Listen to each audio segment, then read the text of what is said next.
I would like to point out that the British Sign Language interpretation of proceedings is available to watch on Parliament Live TV.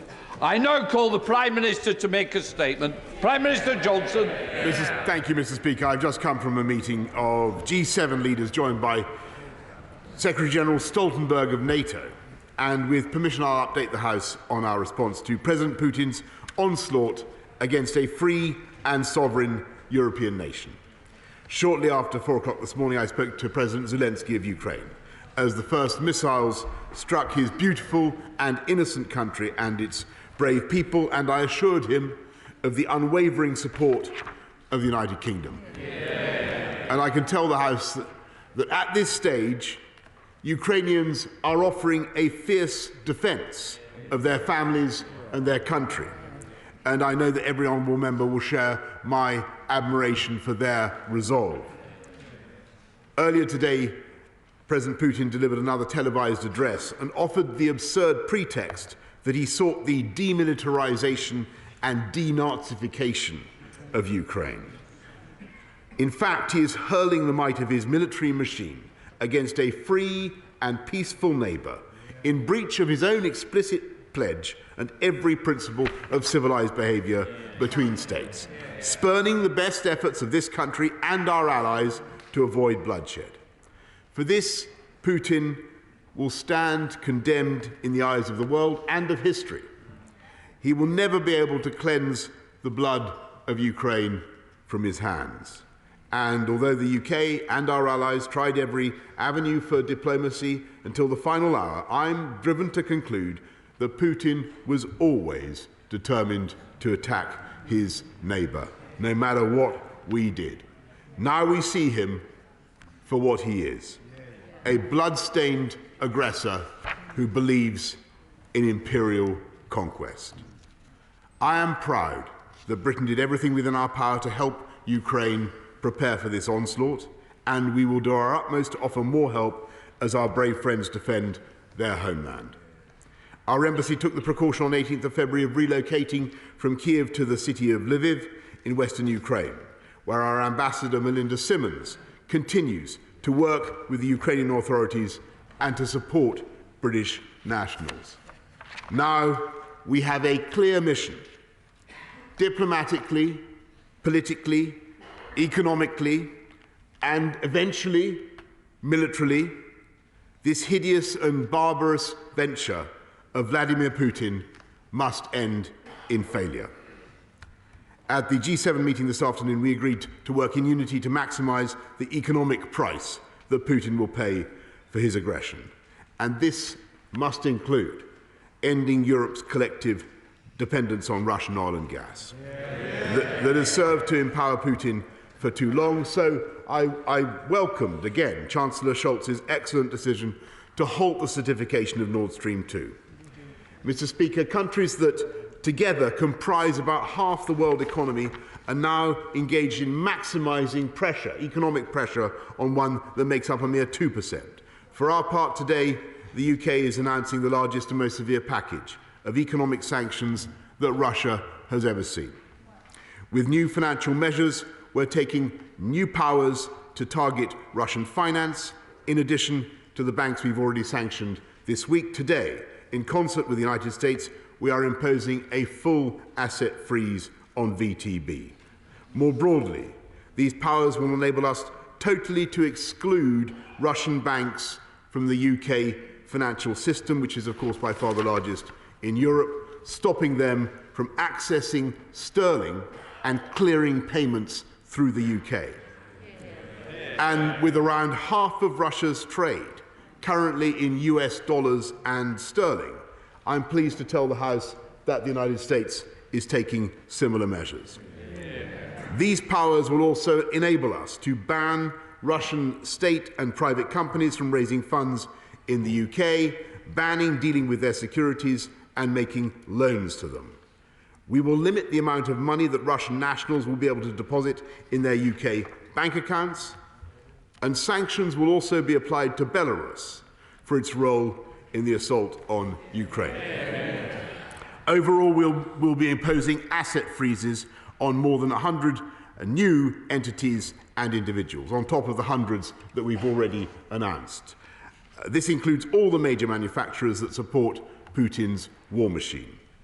Furthermore, we are also banning Aeroflot from the UK. Next, on top of these financial measures and in full concert with the United States and the EU, we will introduce new trade restrictions and stringent export controls similar to those that they in the US are implementing. We will bring forward new legislation to ban the export of all dual-use items to Russia, including a range of high-end and critical technological equipment and components in sectors including electronics, telecommunications, and aerospace. Legislation to implement this will be laid early next week. These trade sanctions will constrain Russia's military, industrial, and technological capabilities for years to come. We're bringing forward measures on unexplained wealth orders from the Economic Crime Bill to be introduced before the House rises for Easter. And we will set out further detail before Easter on the range of policies to be included in the full bill in the next session, including on reforms to Companies House and a register of overseas property ownership. We will set up a new dedicated kleptocracy cell in the National Crime Agency to target sanctions evasion and corrupt Russian assets hidden in the UK, and that means oligarchs in London will have nowhere to hide. And Mr. Speaker, I know that this House will have great interest in the potential of cutting Russia out from SWIFT.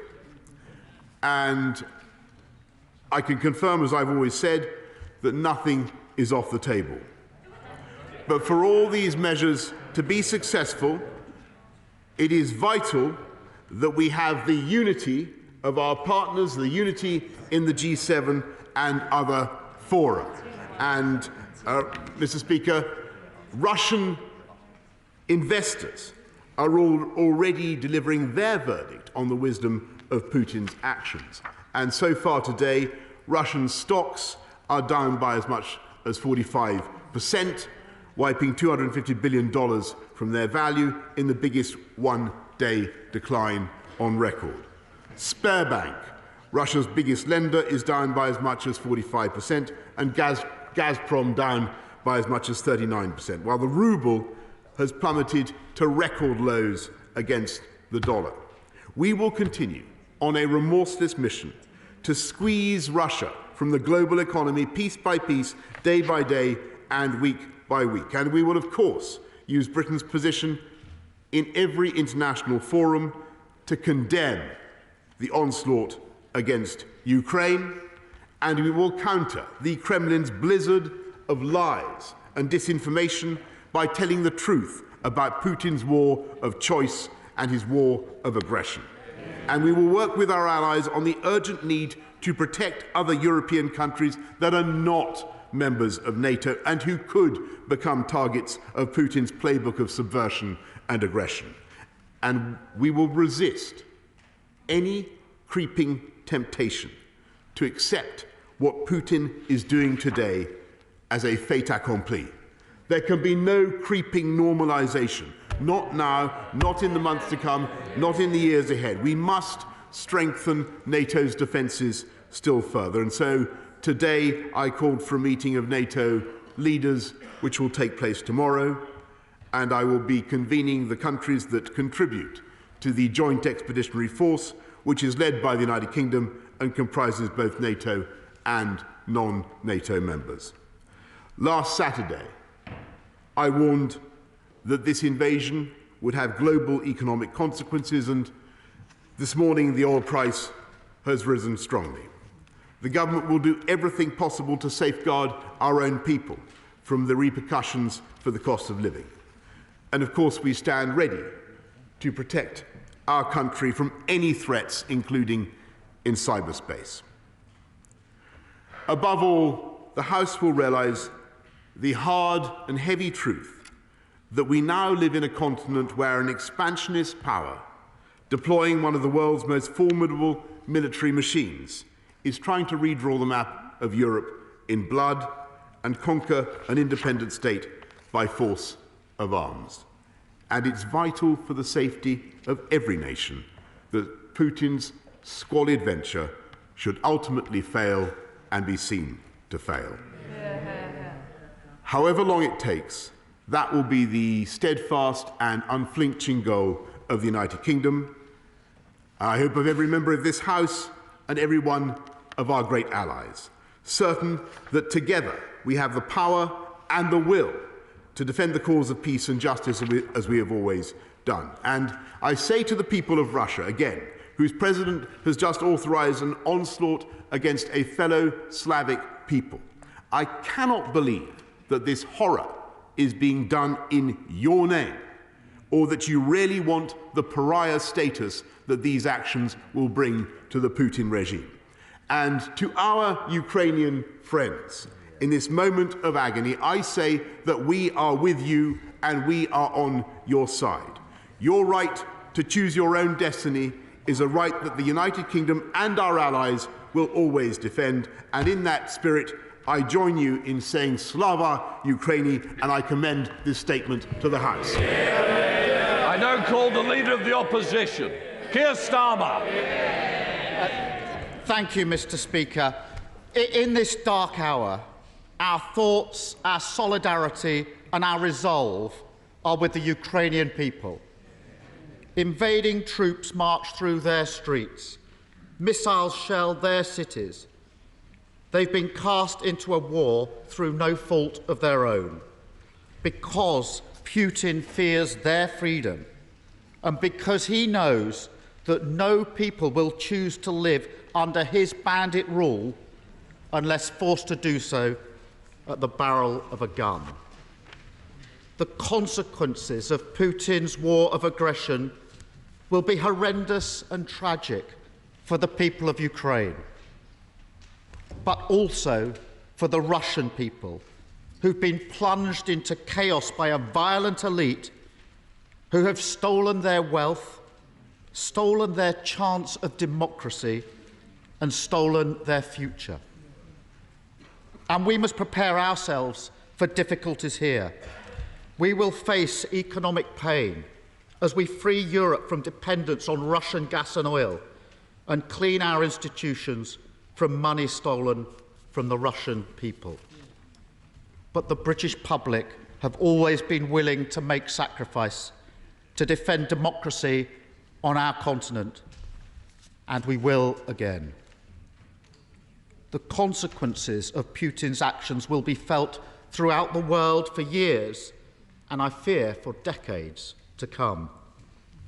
Russia's democratic neighbours and every other democracy that lives in the shadow of autocratic power are watching their worst nightmare unfold. So all of us who believe in democracy over dictatorship, in the rule of law over the reign of terror, in freedom over the jackboot of tyranny, must unite and take a stand. We must support the Ukrainian people in their fight, and we must ensure that Putin fails. Putin will eventually learn the same lesson that European tyrants learned in the last century, that the resolve of the world is harder than he imagines, that the people's desire for freedom burns brighter than he can ever extinguish, and that the light of liberty will prevail over his darkness. For that to happen, we must make a clean break with the failed approach to handling Putin, which after Georgia, after Crimea, after Donbass, has fed his belief that the benefits of aggression outweigh the costs. We must finally show him that he is wrong. That means doing all that we can to help Ukraine defend herself by providing weapons, equipment and financial assistance, as well as humanitarian support for the Ukrainian people. We must urgently reinforce and reassure our NATO allies in Eastern Europe, who now stand at the frontier of Putin's aggression. And the hardest possible sanctions must be taken against the Putin regime, It must be isolated, its finances frozen, its ability to function crippled. That means excluding Russia from the financial mechanisms like SWIFT and banning trade in Russian sovereign debt. I welcome the set of sanctions outlined by the Prime Minister just now and pledge opposition support for further measures. And there are changes we must make here in the UK. For too long, our country has been a safe haven for the money that Putin and his fellow bandits stole from the Russian people. It must now change. Cracking open the shell companies in which stolen money is hidden will require legislation. Bring it forward immediately, Prime Minister, and Labour will support it, along with the other measures that the Prime Minister has just outlined. Thank you, and we will support it. Mr. Speaker, this must be a turning point in history. We must look back and say that this terrible day was actually when Putin doomed himself and doomed his plan to reassert Russian force as a means of controlling Eastern Europe to defeat. We know how Putin operates, so we know how to defeat him. He seeks division, so we must stand united. He hopes for inaction, so we must take a stand. He believes that we are too corrupted to do the right thing, so we must prove him wrong. I believe we can, and in this dark hour, we can step towards the light. Thank you, Mr. Speaker. Prime Minister. I want to say how grateful I am to the Right Honourable Gentleman for the terms in which he has just spoken and the robust support that he is offering to the government and to the Western Alliance, Mr. Speaker, at a very, very difficult time. And I think the whole House can be, turning to some of the issues that he raised very briefly, I think the whole House can be proud of the role that the UK has played in pioneering military support, logistical support to the Ukrainians, the role that we played in bringing together a ferocious package of sanctions which we will now implement. And we will bring our allies together, Mr. Speaker, to protect NATO, to show that President Putin will get a tougher Western alliance as a result of his actions, not a weaker Western alliance. And I think, Mr. Speaker, that events will show that the Russian president has profoundly miscalculated. He believes that he is doing this for his own political advantage. I believe the exact opposite will prove to be the case because of the resistance that will be mounted against what he is doing, not just in Ukraine, but around the world. And we will support those Ukrainians, Mr. Speaker. We will support them economically, diplomatically, politically, and yes, militarily as well. And I know that in due time we will succeed. Theresa May. Thank you, Mr. Speaker. Can I welcome my right honourable friend's statement this afternoon? This House and this country are united in our defence of democracy and our support for the Ukrainian people. Vladimir Putin has initiated war in mainland Europe. The response must be unequivocal and absolutely clear.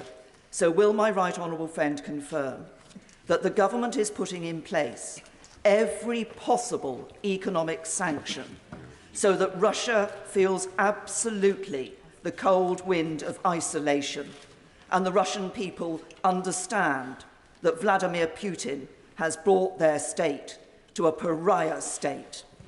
Prime Minister. I thank my right honourable friend, and she's absolutely right about what the government is setting out to do, and I do indeed believe that that will be the result for Putin and his cronies. We now come to the SNP leader.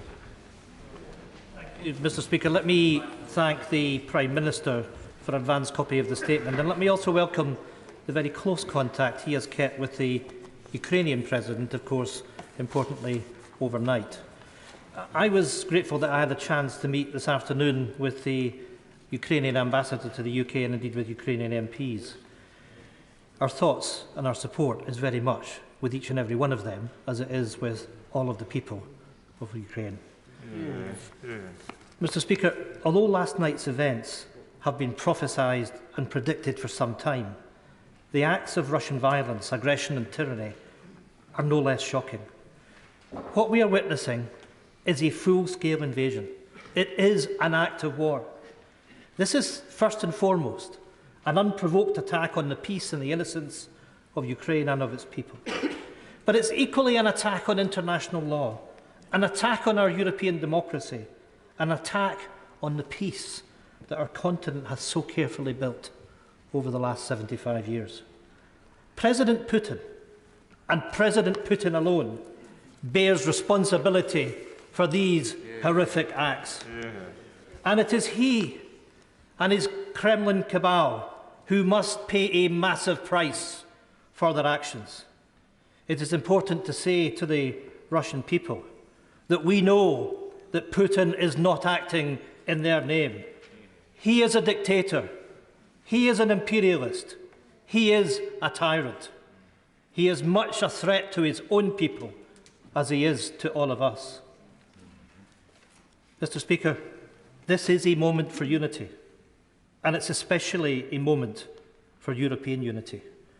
All of the economic sanctions that are now finally being implemented have one clear objective: the complete economic isolation of the Russian state.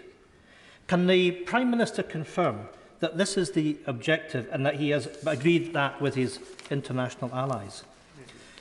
That economic isolation must include sanctions on Putin and his network of oligarchs and agents, their expulsion from countries around the world, sanctions on his banks and their ability to borrow and function, and sanctions on his energy and mineral companies. And as I said yesterday, it must finally mean clearing up the sewer of dirty Russian money that has been running through the City of London for years. And I know all the complications involved, but can I ask the Prime Minister that the actions to be taken to suspend Russia from the SWIFT payment system, one of the steps that would hit the Putin regime the hardest. But just as we rightly seek to punish Putin, we must redouble our support and solidarity for the Ukrainian people. Can the Prime Minister give further details on the humanitarian aid being deployed and the plans in place to offer refuge and sanctuary where necessary to those that have been displaced? And what plans are in place to evacuate the families of UK citizens currently in Ukraine, given that commercial flights have now stopped? Mr. Speaker, let's not fall for the Kremlin propaganda that they are prepared to soak up any sanctions. If we act now, if the sanctions are targeted enough, swift enough, severe enough, if we impose nothing less than economic isolation, Putin and his cronies will suffer the consequences of their actions. So let us act together, stand together, and most of all, let us stand with the people of Ukraine. Mr. Speaker, can I thank again the right honourable gentleman for the wisdom and the statesmanship with which he has just spoken, and just on his points in particular, we've put 1,000 troops on standby to help with the humanitarian exodus in the adjacent countries. We have people in forward presence in the adjacent countries to help UK nationals come out. And he's quite right, Mr. Speaker, that the way to make these sanctions work, as we discussed today in the G7, where there is a great deal of unity, is that we do them together and we do them at the same time, and that's what we're doing. Can I just say to everybody, the Prime Minister's got some very important meetings. We'll be running this to 6:30. Those colleagues who don't get in, we are keeping a list like we did from the other day to try and ensure that everybody does get a voice in a very, you'll have to sit down a minute. It's a very, very important matter. I now come to the Chair of the Foreign Affairs Select Committee, Tom Tugendhat. Thank you, Mr. Speaker. May I first of all pay huge tribute to my right honourable friend, the Prime Minister, and his government today for introducing what sound like the toughest sanctions we've seen in years.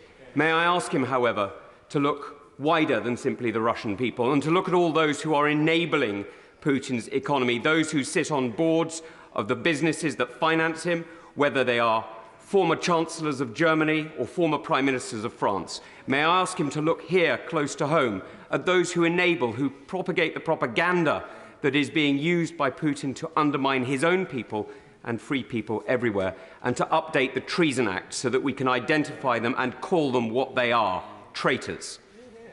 Can I also ask the Prime Minister one last question, which is, when he speaks to people around the world, that he speaks with the truth that he can in Russian through the BBC Russian service, and starts to broadcast in languages other than Russian into Russia, so that all Russian peoples can know their oppression doesn't need to exist. They don't need to side with a tyrant. Prime Minister. Mr. Speaker, I thank him very much, and he's absolutely right that we have to look at those who abet the Putin regime, and there are many of them, and that's why we are looking at all sorts of ways in which we can address threats to this state, Mr. Speaker, and we are, of course, making sure that the messages from this House, which are so impressive in their unity, should be registered by the people of Russia, because we mean no ill towards them. They are as much, in many ways, the victims as the people of Ukraine of this appalling regime, and they need to know what's really going on. Dame Angela Edel. Mr. Speaker, would the Prime Minister tell us, if he can, what's going on with the Russian troops going through Chernobyl, which sent a chill through a lot of people's thoughts when we heard about it? Prime Minister. I thank the Right Honourable Lady very much. I hesitate to give the House a running comment on what seems a very fluid and very dangerous situation, but to the best of my knowledge, she's right in what she says. Dr. Julian. Thank you, Mr. Speaker. For the best part of 50 years, Britain gave sanctuary to the governments in exile of the occupied Baltic states. If, as appears likely, Ukraine gets overwhelmed, will we offer to give sanctuary to a government in exile pending Ukraine's future freedom? Prime Minister. Of course, I thank my honourable friend. Of course, Mr. Speaker, we will give all support that we can, logistical or otherwise, as Britain always has done to governments in exile. And the point I made to President, one of the points I made to President Zelensky this morning was that it might be necessary for him to find a safe place for him and his cabinet to go. Ed Davey. Mr. Speaker, with President Putin responsible for this catastrophic human tragedy, Liberal Democrats join all sides to stand in solidarity with the people of Ukraine, and I thank the Prime Minister for his statement. Today must be a wake-up call. The West has been too complacent over Putin's threat for too long. We have taken for granted our fragile alliances, so crucial for the defence of freedom, emboldening Putin, this outrageous act of aggression. The West cannot be complacent any longer. So will the government reverse its proposed troop cuts to the British Army and offer far greater military support to our NATO allies in Eastern Europe? And Mr. Speaker, Putin must face the most punitive of sanctions. The world must isolate Russia like the rogue state it is, including the state-backed oil giant Rosneft, 20% owned by BP. So will the Prime Minister commit to banning UK investment in Russian oil and gas companies with immediate effect? Prime Minister. Mr. Speaker, on his point about investment in Russian oil and gas, as I've said, we must move away from all our dependencies on Russian oil and gas, and that is the objective of the UK government. We're lucky in this country that we have only 3% of our gas that comes from Russia. Other European countries are in a much more exposed position. On his point about supporting Eastern Europeans, we have, as he knows, doubled the size of our commitment to Estonia. We've gone bigger in Poland, another 350 Marines from 4-5 Commando. We're in the skies above Romania. I don't believe there's another country in NATO that is currently doing more to strengthen NATO's eastern defences. Felicity Buchan. Thank you, Mr. Speaker. My constituency, Kensington, has strong historical connections with Ukraine, so I welcome this robust approach. My constituency also has seen significant property investments by Russian investors. Can I urge my right honourable friend to accelerate the introduction of a register of beneficial ownership of property? Prime Minister. Yes, she's completely right, and we need to unpeel the facade of these companies, these shell companies, so we can see who owns the property concerned. Hilary Benn. Thank you very much indeed, Mr. Speaker. It's because John Stuart Mill was right when he warned that bad men need nothing more to compass their ends than that good men should look on and do nothing, that the whole House will support the measures that the Prime Minister has just announced. Now, in his statement, he said our mission is clear diplomatically, politically, economically, and eventually militarily. What did he mean by using the word militarily? Was he referring to providing further defensive weapons to enable Ukraine to defend itself? Prime Minister. Yes, I obviously don't want to go into detail because it is a very sensitive and difficult business. But yes, Mr. Speaker, we have done, we continue to do so, and I believe I have the support of the House in intending to continue to do so. Bob Seeley. Thank you very much indeed, Mr. Speaker. I thank the Prime Minister for his words and his, if I understand correctly, early commitment to an economic crime bill and a kleptocracy cell. In relation to that, will there be a foreign lobbying bill? Will there be amendments to Libel and Data Protection Act to stop unscrupulous law firms offering intimidation services to oligarchs and kleptocrats? And will the NCA be properly funded, as the ISC report suggested, so it will be able to take on the kleptocrats, the autocrats and the oligarchs in this country? Mr. Speaker, I'm grateful. As I said in my opening statement, we are setting up a new combating kleptocracy cell in the National Crime Agency to target the very individuals that he mentions. Sarah Champion. Thank you, Mr. Speaker. Let us be under no illusion. We are on the brink of a potentially enormous humanitarian crisis, which could see massive loss of life and widespread suffering for the Ukrainian people, and all to suffer the warped Tsar complex of the Russian president. The attack on Ukraine is also likely to cause mass displacement of people, potentially triggering a significant refugee crisis in Europe. So can the Prime Minister tell us what he is doing to support the Ukrainian people who stay and those who choose to flee? She makes a very important point, and I'm grateful, Mr. Speaker, because the humanitarian impact threatens to be enormous, and that's why I've said what I've said about supporting those refugees as they come out of Ukraine. But we've got to make sure that we do everything we can to stabilise the Ukrainian economy, to support the government and as far as we possibly can. And that's why yesterday, on Tuesday, I should say, I announced the $500 million extra package of development aid on top of the £100 million we've already given. Other countries, our friends and allies, are working with us to do much more. Jeremy Hunt. Does the Prime Minister agree that the international order as envisaged in the Atlantic Charter of 1941 has been the most successful in the history of freedom and democracy? And as one of the architects of that order, we have a special responsibility to defend it. And whilst today's sanctions are extremely welcome, it cannot just be economic measures. We need a fundamental review of our military capability, including revisiting the integrated review, whose assumptions may now be out of date.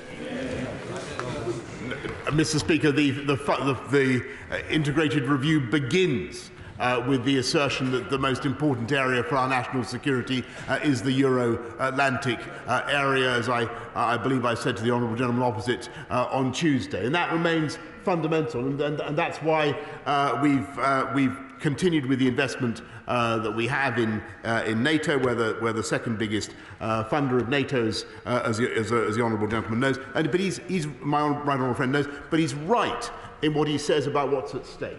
This is about the whole idea of that wonderful thing that was so inspiring when some of us were young, of a Europe whole and free, that fantastic revolution that happened in 1989 and 1990 when communism fell, Mr. Speaker. It was a great moment for humanity, and we mustn't allow it to slip through our fingers.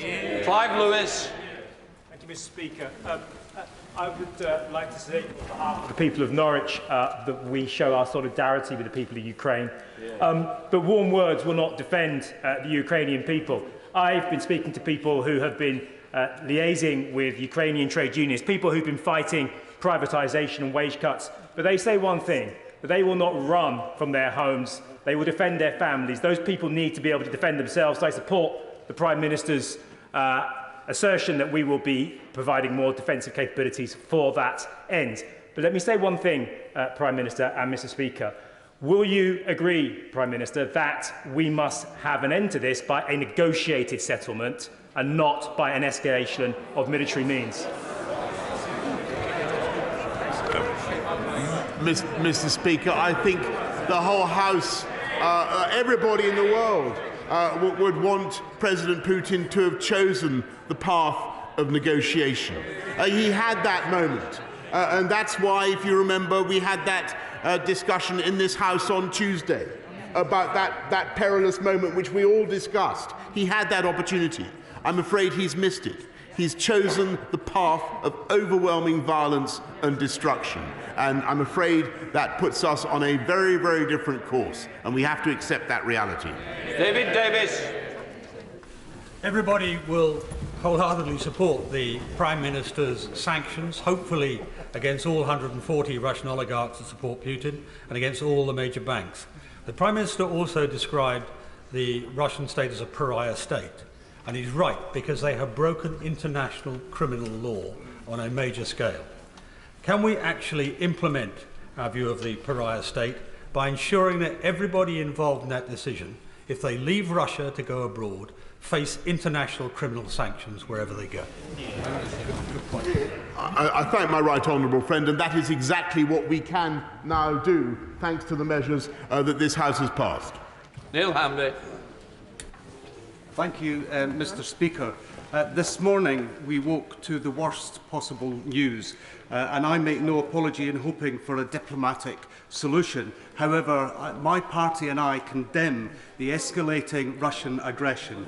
This is a fluid and developing situation, but we are now in uncharted territory.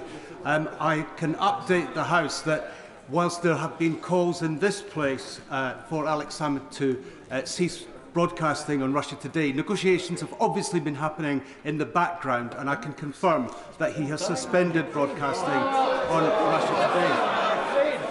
But we must prepare for the worst. And I would ask the Prime Minister what strategy is he bringing forward to increase the capacity of North Sea oil and gas so that we can support ourselves and EU member states and protect our people from a further increase in the cost of living? Mr. Speaker, I must say I disagree profoundly with what he has had to say about negotiating now. I don't think that option is open to us. We must do our best to support and protect the people of Ukraine, and working with our international friends and allies to constrict what Vladimir Putin can do. And on his point about Russia Today, Mr. Speaker, I simply observe that the former leader of the Scottish Nationalist Party is his leader. Sorry, I'm so sorry. I'm sorry. His leader. I understand the pleas he entered in defence and mitigation. They don't seem to cut much ice with me. Sir Graham Brady.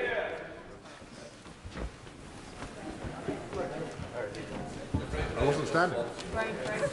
Steve Crabb. Steve Crabb is the name. Mr. Speaker, I strongly welcome the further set of sanctions announced by the Prime Minister this evening, and we look forward to further steps being taken in the days ahead and not being held back by perhaps some of the slower-moving members of the alliance in Europe. But does the Prime Minister agree with me that if sanctions are really to bite on Putin and his gangster government, then inevitably it will mean cost and inconvenience to UK economic interests, but that cost and inconvenience will be as nothing compared to what the people of Ukraine are going through, and we stand with them this evening? Yes, I'm afraid my honourable friend is right. It will mean cost. It will mean inconvenience. It will mean difficulty for us in the UK. But that will be a price worth paying, Mr. Speaker, for defeating the objectives of Vladimir Putin and showing that aggression does not pay. Dame Diana Johnson. Could I just follow up on the question from the Honourable Member for the Isle of Wight about the Combating Kleptocracy cell in the National Crime Agency, and just seek from the Prime Minister a view whether additional powers will be required for the National Crime Agency and additional resources for them to do their work. I thank her very much. They will, of course, they have plenty of existing statute, but the additional powers that they will have, amongst other things, will be the ability to peel back the facade of ownership, which I think will be extremely valuable. Jonathan Ginocchia. Thank you, Mr. Speaker. Whilst this terrible, appalling incident is, of course, directly the cause of Russia, I think it's appropriate that we also recognise that over the last 14 years, the UK, the EU, the US collectively have not been attentive to Russia in the way that we should. Can my right honourable friend now say that whatever happened in the past, moving forward, we are not going to let Russia fall between our fingers again? Mr. Speaker, I think the lesson of 2014 is that the whole of the West failed to respond in the way that we should. And when a sovereign country was invaded and part of that country was occupied, I'm afraid it was quite wrong that we tried to manage the situation with the various diplomatic processes that we did, which in the end produced absolutely nothing except finally this catastrophic invasion today. We have to learn a bitter lesson, Mr. Speaker, about how to deal with Vladimir Putin. Thank you, Mr. Speaker. I agree with the Prime Minister that it seems like the curtain has now come down on that era that began in 1989, and we've lived in an era of change since then. This now feels like a change of era. In this new era, the permissive environment that we created for the Kremlin's quartermasters to live, to invest, and to party in London, sometimes with the Prime Minister himself, that must now come to an end. So let me ask the Prime Minister this. Will he undertake to ensure that every visa issued to a Russian dual national is now reviewed, and where proximity to President Putin is proven, that citizenship should be stripped away? Yes, Mr. Speaker, we are doing that, though I think it is. I just think it is worth the House remembering the point that I made the other day. Not every Russian is a bad person, Mr. Speaker. Mr. Speaker, can I welcome the package of sanctions the Prime Minister has set out? And whilst I understand why it's not been possible to suspend Russia from the SWIFT payment system at this stage, can I ask what work we're doing with our European allies to offer them reassurance so that eventually we can get to a position when they can be suspended, because that is by far and away the biggest thing that will isolate the Russian economy.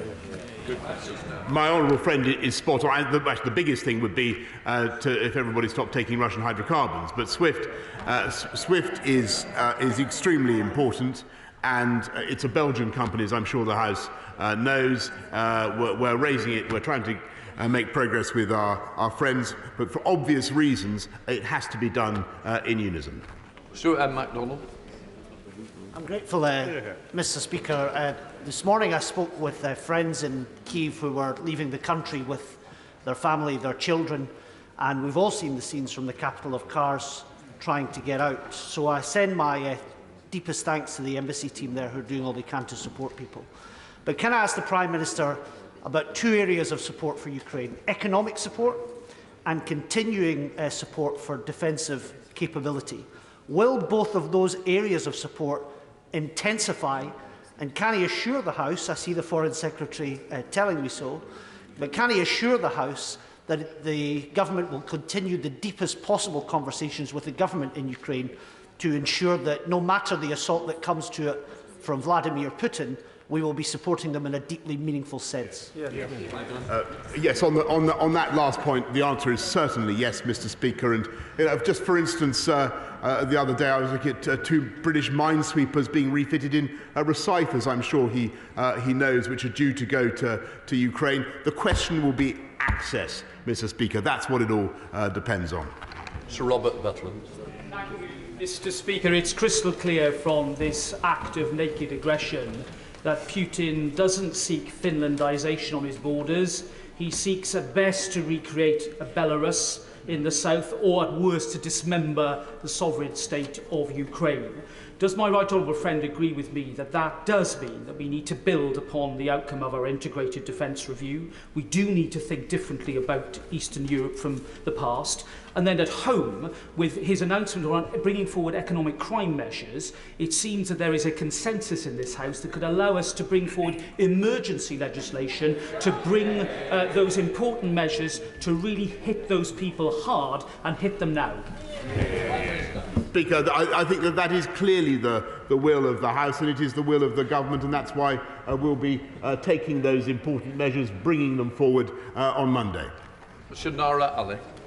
Mr. Speaker, my thoughts are with the Ukrainian people at this time. And while I welcome the sanctions the Prime Minister's announced today, can he update the House on whether he plans to sanction the major state-owned Russian banks such as Sberbank and Gazprom Bank and the non-state bank Alpha Bank?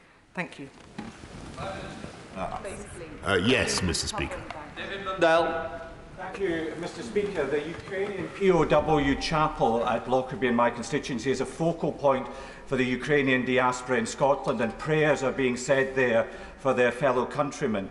But what Ukrainians in the UK have identified, being grateful for the military support that has already been forthcoming, is that there is an immediate need for medical battlefield supplies, for warm clothing for troops and for camouflage gear. And can my right honourable friend, the Prime Minister, assure the House that they will be forthcoming?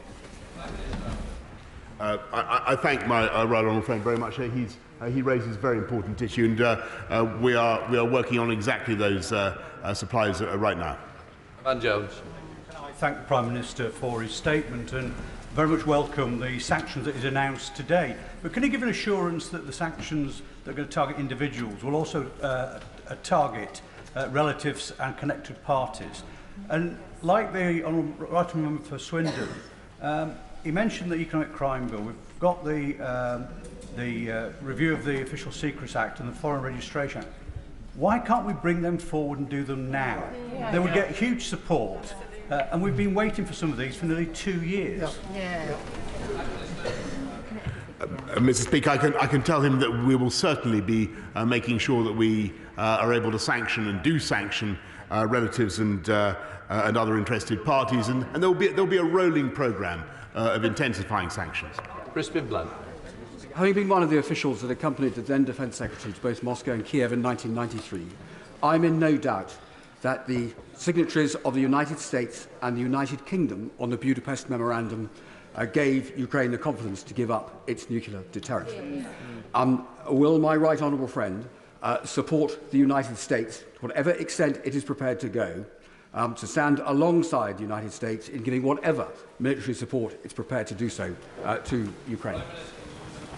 My right honourable friend is absolutely right to remind the House of the 1994 Budapest Memorandum, which had exactly that effect and created exactly that obligation on us as one of the signatories.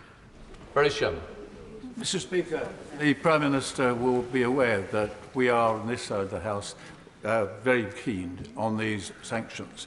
Although, does he share with me the worry that the record of driving out dictators and demagogues with these sanctions isn't always that successful? Does he share my concern that if we've read what Putin has been saying these last few hours, here's a man that might not stop at Ukraine. He might go into a NATO country. And are we playing that scenario? Because many of us think that might be the next step. The right honourable gentleman is absolutely right to raise that appalling possibility, and it is vital that we reaffirm again that under Article 5 of the NATO Treaty, we stand foursquare behind every one of our NATO allies and will come to their defence. Ian Duncan-Smith. Speaker, can I say to my right honourable friend that with Ukrainian men and women dying to fight against the Russians for their freedom today, those who are calling for negotiation at this point can only please that rambling wreck of a neo-Nazi sitting in the Kremlin, and they should be shunned. Secondly, can I just say to my honourable friend today, the ambassador from Ukraine asked desperately whether NATO would look at a no-fly zone. I know it's a difficult choice, but could my right honourable friend step to the dispatch box and make it clear that in this particular case, he rules nothing out? Mr. Speaker, I know that my right honourable friend is a great military expert, and he will understand. And I understand the attractions of the no-fly zone. I remember the no-fly zone that was created in 1991, as I recall, in northern Iraq. The situation here is very different. We would face the risk of having to shoot down Russian planes, Mr. Speaker, and that is something that I think the House would want to contemplate with caution. Lord Russell Moyle. Speaker, in locking out Russian state money, I hope the Prime Minister can give me reassurance that that will include our overseas territories and dependencies that must be included in this. And I note that there are, Mr. Speaker, protests in a number of Russian cities across Russia at the moment, and celebrities in Russia have been speaking out. I do hope that we will be offering all the support that we can to those people who are likely to be shunned by the fascist imperialist Putin regime. Yes, and can I say, Mr. Speaker, that one of the reasons why I want to keep our fantastic British embassy staff in Moscow, even though the temptation is there simply to sunder diplomatic relations with Putin, I want to keep them there to support groups such as the ones he mentions. Bob Stewart. Mr. Speaker, I've given evidence for war crimes trials. It was genocide and crimes against humanity the people were charged with. Could I ask my right honourable friend and the House to agree with me that any Russian who kills a Ukrainian must remember that one day they may well be brought to court for crimes against humanity or genocide? Yes, Mr. Speaker, and not just any Russian combatant, Mr. Speaker, but anyone who sends a Russian into battle to kill innocent Ukrainians. Bill Esterson. Thank you, Mr. Speaker. President Zelensky has called for the toughest possible sanctions. For them to be the toughest possible, that must mean immediate. So in his statement, he talked about in the next session for the economic measures, including on Companies House and on the Register of Overseas Property Ownership. But in answer to the Right Honourable Member for Swindon, he said something about bringing forward on Monday. Which of these is it? And if it is Monday, will it have the same effect as is required for that immediate action? We'll be bringing it forward on Monday, Mr. Speaker, and we want to have, I'm grateful for the support of the opposition, we want immediately to start cracking down on these individuals. Jesse Norman. Thank you, Mr. Speaker. The whole House will welcome the enhanced package of sanctions that the Prime Minister has announced today. But can I raise the question of football, much beloved to Russian hearts, and in particular issues of ownership, of property and of shareholdings, and of the future participation of Russian clubs in international matches? He's right. My right honourable friend is completely right. The Russians attach a great deal of sentimental importance to football, and they hope to have the UEFA Championship final in St. Petersburg. I cannot for the life of me see how that can currently go ahead. Liz Saville-Roberts. Putin's war on Ukraine is brutal, illegal and a calculated attack on peace and stability in Europe. Plaid Cymru fully supports the actions and sanctions announced today. Putin, his cronies and their personal fortunes must pay for their actions. On a visit to Ukraine, Plaid Cymru leaders spoke to Ukrainian soldiers, government officials and organisations, admiring Ukrainian people for their strength and their resilience, and they are now in harm's way. With Poland organising medical assistance and Slovakia opening its borders to refugees, will his government mobilise and resource a global effort to support and aid people fleeing this horrific conflict? Again, Mr. Speaker, I thank her very much for her support and her resolve, and I want to assure her that we're, of course, working with our international friends to prepare for a humanitarian crisis. Deanna Davison. Speaker, earlier this afternoon I had the opportunity to speak to on a Zoom call with a number of Ukrainian MPs who were all calling for additional support. One of the key things they were discussing is concerns that their communications networks may get shut down. So can I urge the Prime Minister to ensure we're doing all we can to provide things like satellite phones to make sure they can still communicate, not just internally, but with us here in the UK too? Mr. Speaker, she's absolutely right. My honourable friend is absolutely right. There is a threat to communications already, and we're observing it in the contacts that we're having with people in Ukraine. Satellite phones certainly are an option, and we'll be looking at that. Sarah Owen. Thank you, Mr. Speaker. We've rightly heard a lot about tougher trade sanctions today, but nothing about ridding Russian state influence from our democracy. Will the Prime Minister commit to investigating all political donations received from people with links to Putin? And will his government finally bring forward measures to clean up the corrupt Russian money that for far too long has been laundered in the UK? So, Mr. Speaker, all political donations are properly registered and monitored, and I can tell her that we are putting forward and progressively over the last few days and weeks and today the biggest ever package to crack down on dirty Russian money, not just from Russia but from anywhere. Steve Baker. Speaker, I welcome these sanctions today. My right honourable friend's been crystal clear that all Europe needs to end dependence on Russian oil and gas. Could he tell us a little bit more about how he intends to see that comes to pass? Thank you. I thank my right honourable friend. The key thing is to get people, first of all, to recognise the scale of their dependency, as in any addiction. That's what we're doing, and the UK government's been making that point the whole time to our friends, because it's got worse since 2014. But what we're also doing is helping countries, for instance in the Baltic states, to go further and faster with renewable technology. Daniel Zeitner. Thank you, Mr. Speaker. I think everyone knows that the Ukraine is a major producer of grain, and unfortunately, because of these awful events, there are likely to be consequences for many countries, including our own. Could I ask the Prime Minister to look again at our food security proposals and make sure that we are secure ourselves and not reliant so much as we have been in the past? Yeah, he's absolutely right, and food security is an important consideration. And one of the many things that our fantastic Ukrainian community have done in the last few years is help us in that very sector. Andrew Bridgen.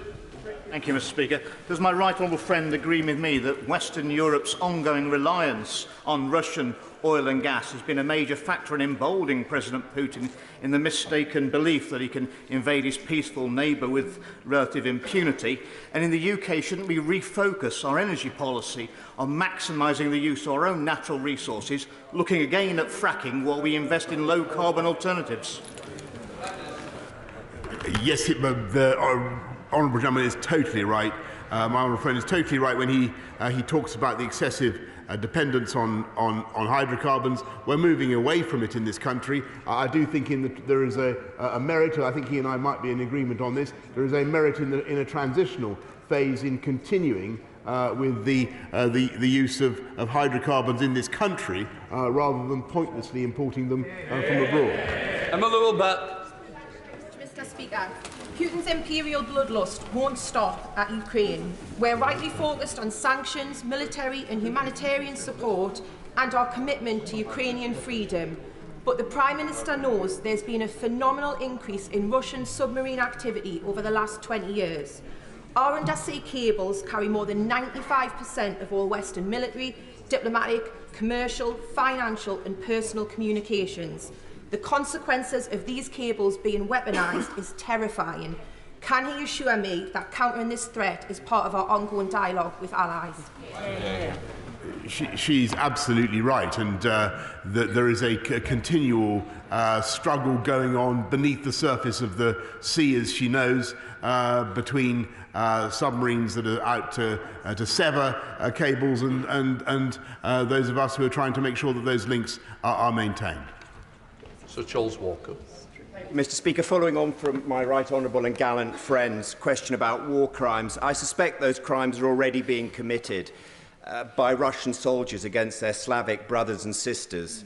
Can the Prime Minister join with his NATO heads of state setting out at an early stage how war crimes will be prosecuted, so all Russian soldiers, field officers, generals and, of course, as the Prime Minister said, politicians are brutally aware of where they will end up in a few years' time? Yeah, very good. He is absolutely right. And I thank him very much, my honourable friend. That's why we're working on setting up a particular international war crimes tribunal for those involved in war crimes in the Ukraine theatre. As well as being incredibly ruthless, President Putin is also incredibly rich, with one assessment saying that his personal wealth is up to $200 billion.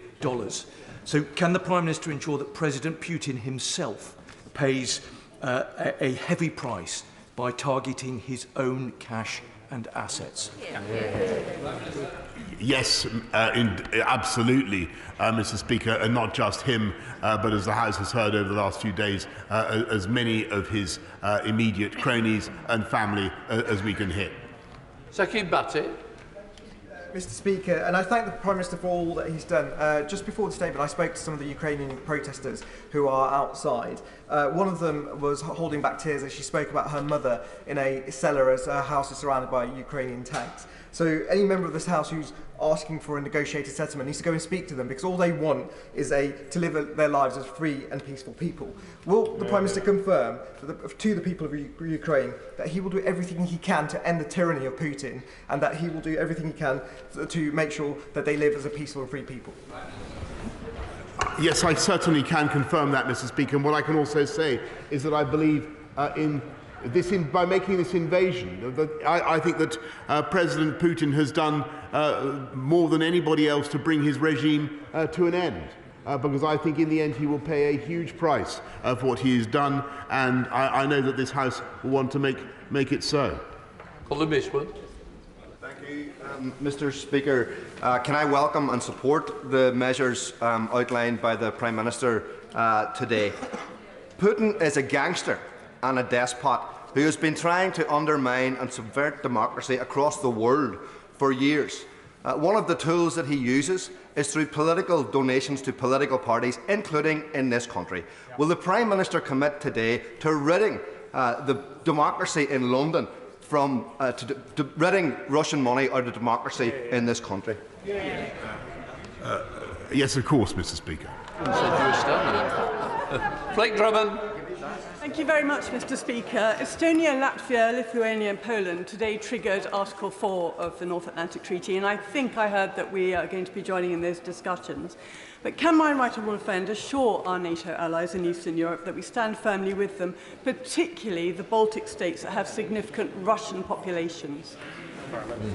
I thank her very much. She's completely right, and that's why one of the first things we did was to strengthen our presence in Estonia in the way that I've described, and our Canadian friends are strengthening their presence in Latvia, and we will make sure that we give the Baltic states in particular, who seceded from the Soviet Union, who became free and independent at that amazing moment, give them all the security that they deserve.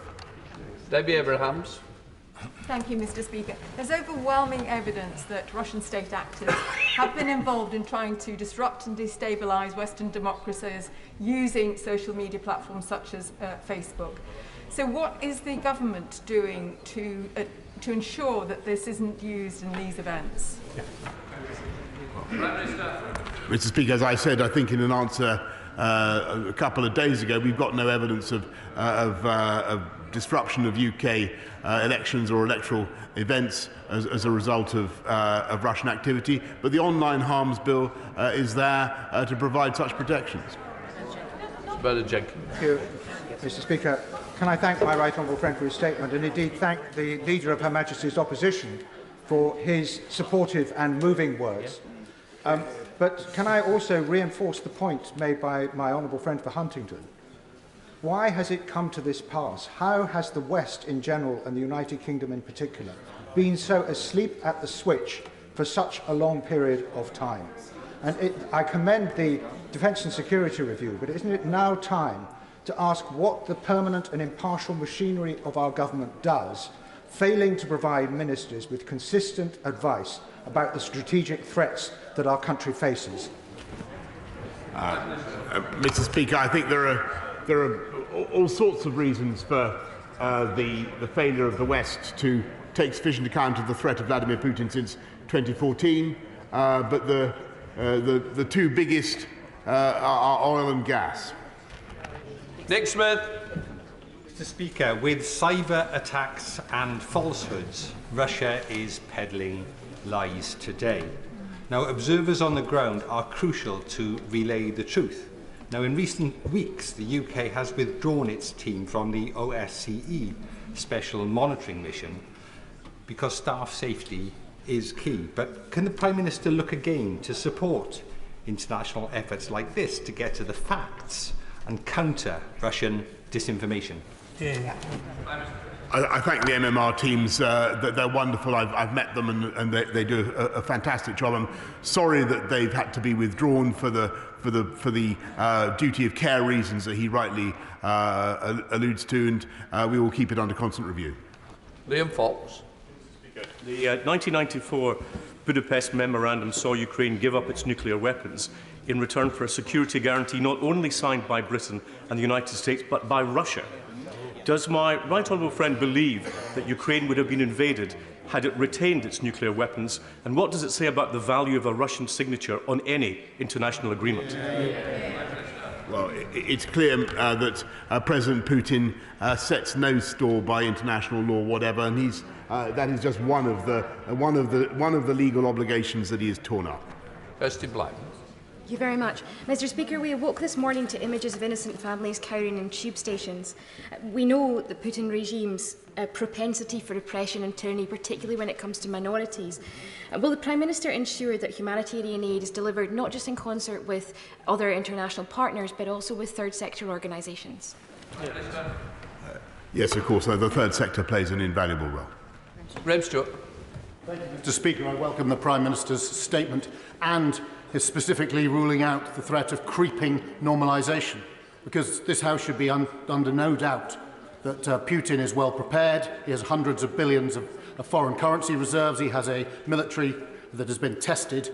And will the Prime Minister do everything he can to convert the current intent into frameworks that cement our intent over time, because he is betting on the fact that it won't be?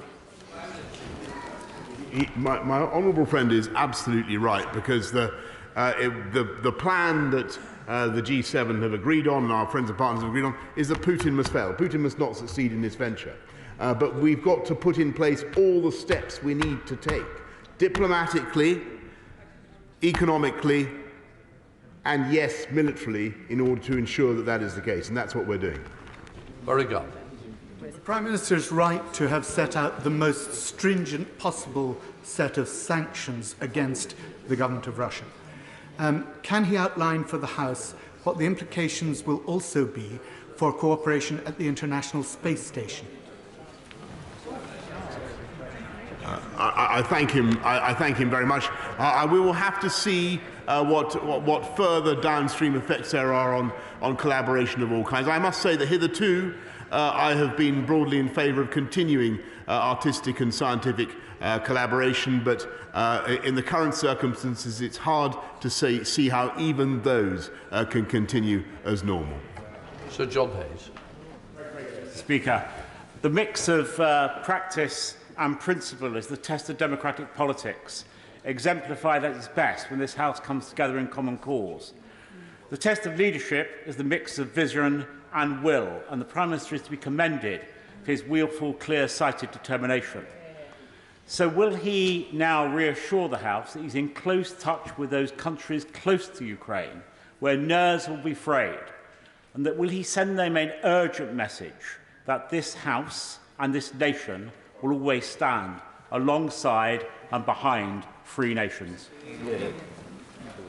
He is, the right honourable gentleman, as so often, is precisely right, and that's why, together with my right honourable friends, the Defence Secretary, the Foreign Secretary, we've been visiting Poland, Romania, the Balts, all those who are now feeling such deep unease at what is happening.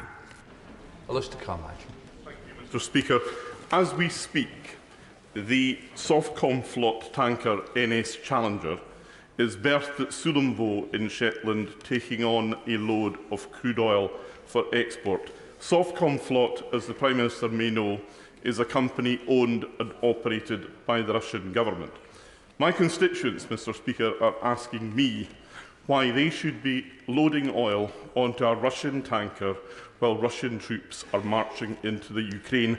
I cannot think of any good answer to give them. So, can the Prime Minister tell me, will anything that he has announced today ensure that that will not happen again in the future? Well, I can tell him, thank him very much, and I will of course immediately investigate what is happening with the Softcom Flot oil tanker. But the result of the measures that the House passed the other day is that we can now target any entity, any company that has any relation with the Russian state. So we have that power. Tim Lawton. Speaker, tyrants and megalomaniacs invade countries because they think they can get away with it. And the way to deal with bullies is to stand up with them. So I'm sure he will acknowledge that the way the West responds to this aggression will have repercussions not just for Russia and Ukraine, but for other bullies like China as well. And will he be mindful of the need to show support to Russia's smaller southerly neighbours, especially Georgia and Armenia, who feel particularly vulnerable at this time? Yes, I thank him. He's right, because the read across, the knock on, is obvious for Georgia and Armenia. What he proposes to create, Putin, is a new sphere of influence, a new Yalta, in which those countries come behind his new Iron Curtain. Stephen Wakeford. Thank you, Mr. Speaker. As a member of this House with Ukrainian heritage, this issue particularly troubles me. I'd like to thank the Prime Minister for his tone of his statement and the resolute and swift action that he's proposing in tackling Russia, but the resolute and swift support he's offering to the people of Ukraine. During his speech, he also highlighted the issues of the cost of living and the rise of fuel prices. Could he also touch on what further action the government will take in order to address that issue? I thank him very much, and I think he's quite right, because I think people across the country will be thinking about the effect on us all of the increase in the price of oil and gas as a result of a war in Ukraine. We will continue to do everything we can to help people to abate the cost, to support people through councils, through all the funds that we're giving, the reduction in council tax, Mr. Speaker. But the best thing that we can do is ensure that people are in good, well-paying jobs, and that is in that we are certainly succeeding. But in the medium and the long term, we've got to have more self-reliance in this country on our own energy supplies, and that is what this government is also committed to building. Geoffrey Clifton-Brown. Mr. Speaker, one of the most important economic sanctions we can take against Russia is by freezing its sovereign debt. Will my right honourable friend confirm that the bill proposed on Monday on economic crime will include powers to do so? Mr. Speaker, we're taking the most powerful measures against Russia and the Russian economy that have ever been taken. I think probably the most powerful ever taken by any country. And Russia will no longer be able to raise any sovereign debt on UK markets. Olivia Blake. Thank you, Mr. Speaker.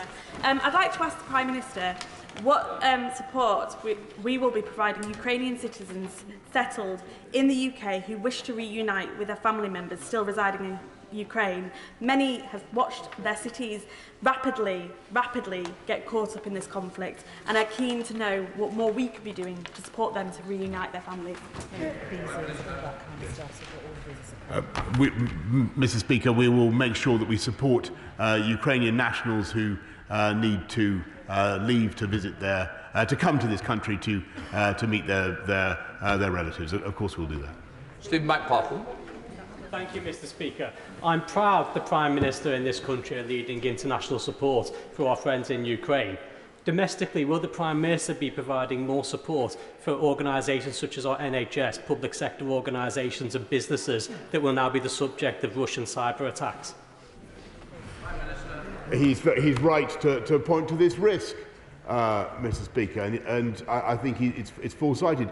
We're investing massively in cyber protection. I think another £2.6 billion we're putting in. I think in the last few years we've tackled 3,000, more than 3,000 cyber attacks. It is a risk. It's a risk that I'm afraid we must run in the cause of freedom. Matt Robert. Thank you, Mr. Speaker, and I'd like to offer my wholehearted support for much tougher sanctions against President Putin and his dreadful regime. Mr. Speaker, as the honourable gentleman from Lockerbie mentioned earlier, there are many historic Ukrainian communities in Great Britain and Northern Ireland, and indeed I would like to commend the work of the Reading Ukrainian Centre. I would like to ask the Prime Minister what additional support can the government give to these very valuable community groups and centres around the country who offer such support to families, friends, relatives, both in the UK and in the Ukraine. I think, Mr. Speaker, perhaps the most important thing we can do for the Ukrainian community in this country is thank them, recognise them for everything that they've done for us in the last decades. They've been an amazing addition to the UK economy, to our cultural and artistic life. John Barron. Thank you, Mr. Speaker. The House is united in its condemnation, but I suggest to the Prime Minister that the lessons to be addressed from this affair started with the invasion of Georgia, Russia's invasion of Georgia in 2008 and not 2014.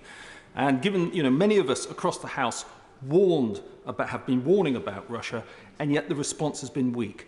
Does the Prime Minister accept that as we enter the battle for democracy globally, we have got to understand that the sooner you square up to the playground bully, the better, and that we adequately support our hard and soft power to do that?